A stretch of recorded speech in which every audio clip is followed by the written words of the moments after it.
Hello, I'm Michael Beck, and if you're watching this podcast for the first time, welcome. And to those who have been following this podcast, welcome back. In this podcast, I wanted to follow up on my previous podcast about done is better than perfect, and also respond a little bit to a podcast, most recent podcast from my good friend Ekta. And so the first topic is art is creative problem solving.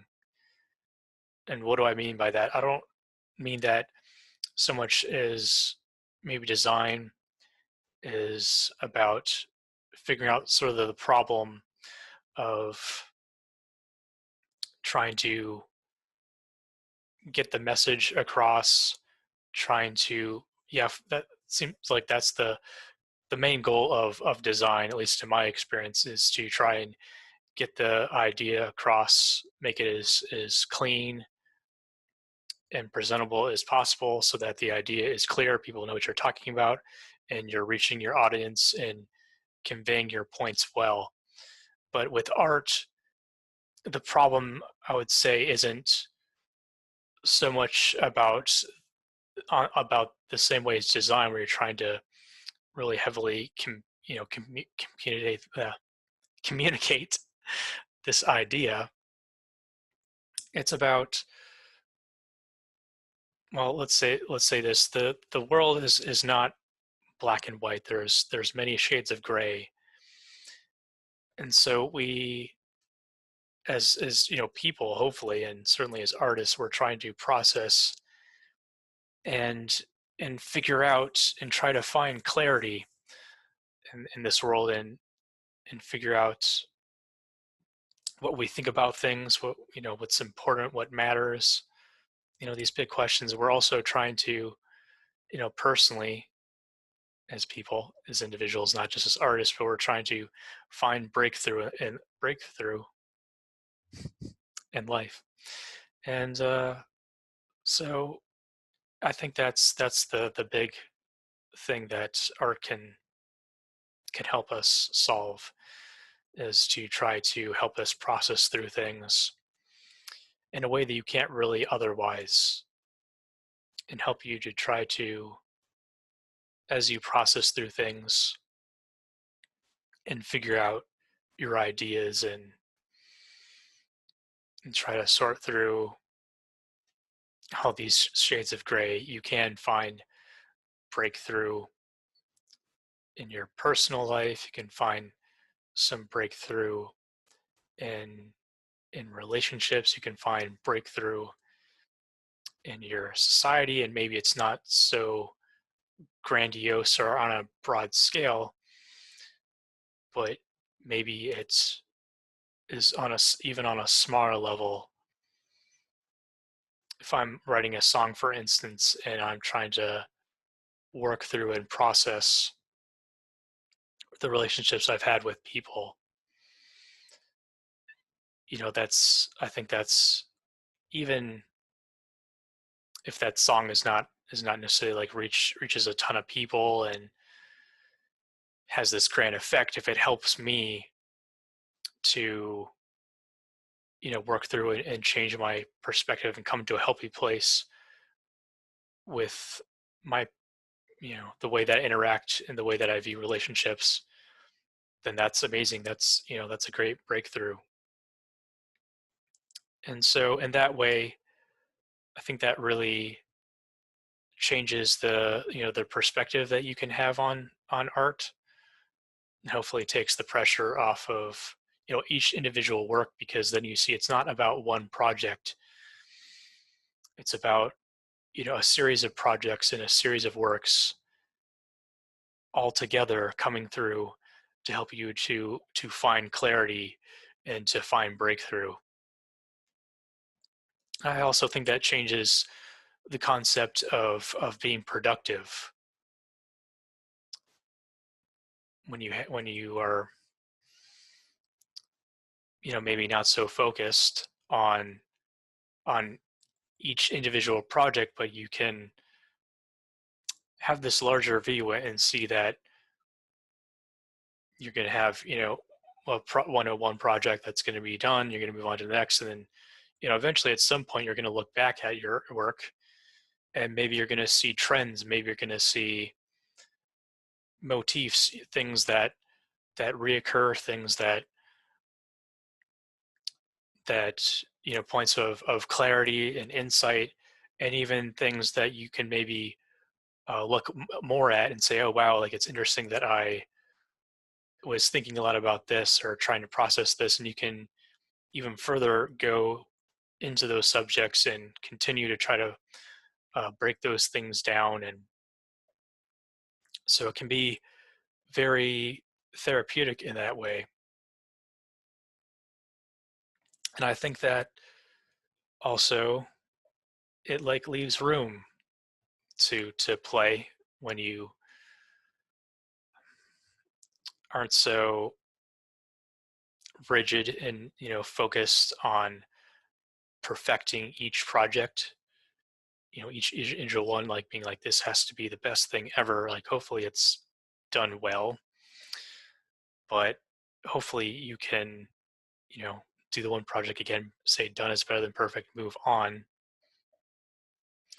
and then you can be okay with the little mistakes because you're not so worried about the outcome of any individual project.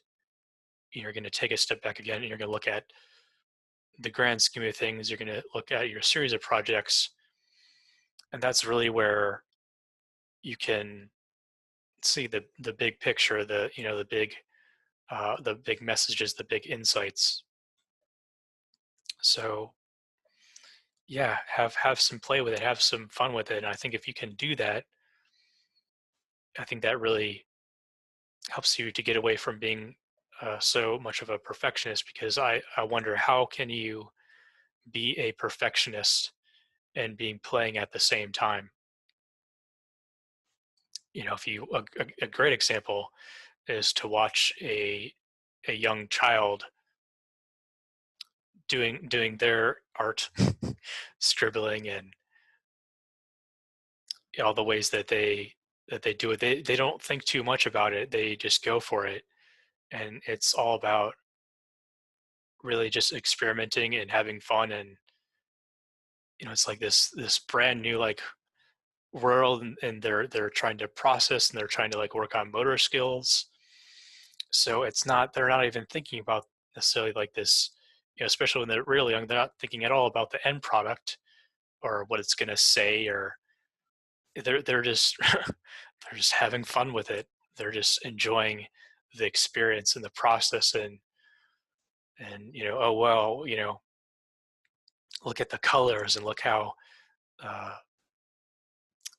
the sound of the crayons, and the textures, and maybe they're not thinking that in depth of it, but just all of these processes of them just experiencing the process, is so playful. And I think we can really benefit from really getting back to that and saying that we can have fun with this, we can enjoy the process, we can do a project and say it's done and move on and go to the next one, and yeah, really gain perspective from the big picture, and not be so serious about each one.